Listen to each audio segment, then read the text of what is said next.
you being in the top spot at the age of 24, you becoming a chief operations officer, I mean COO at the age of 24, is something which most people would dream about. I mean, in India, till the age of 24, people are still completing their master degree program. And by that age, you became the CEO of the company.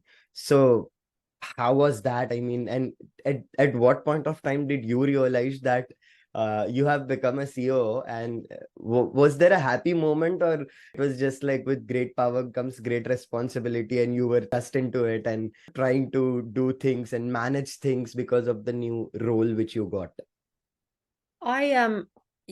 So I recognize that I got that role for a number of reasons.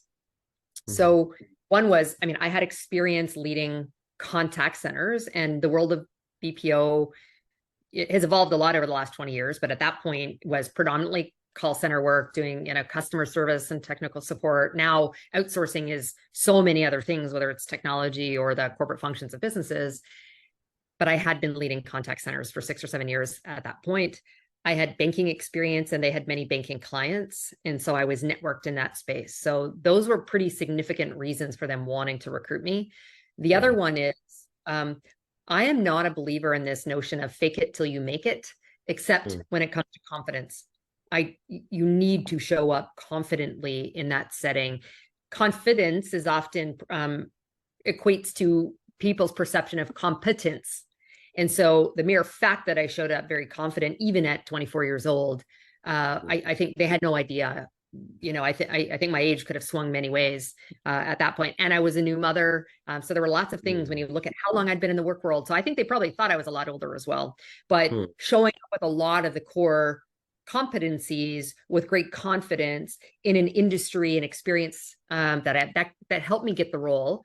But I had significant insecurities, and the notion of imposter syndrome was very real for me. Yeah. In that COO role, I led pretty much every function of the organization except for finance.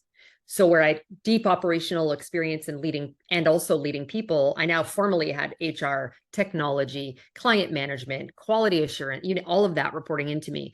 And so I needed to very quickly make sure I had a strong team around me that had the skills and capabilities, particularly in the areas that I did not. And what I would say is, I think I made some mistakes in my leadership early on because I didn't always feel like I belonged there. I was the only woman, and I was the youngest by probably 20 years at least. So I sort of showed up like very, very business all the time.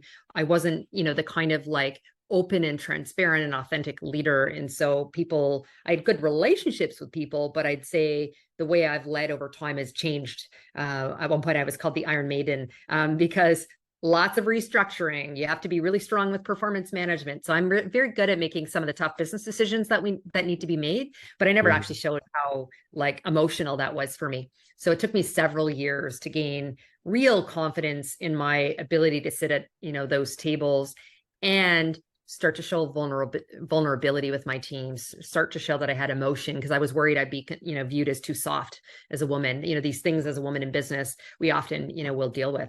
And so I've shifted, over time to the point where you said, I've gotten some nicknames as the turnaround queen. A big part of that is not only my ability to make really tough decisions, but building strong teams, building trust and credibility with these teams, and operating almost a little bit like a family many times in those environments that just creates this great culture that everyone wants to work in.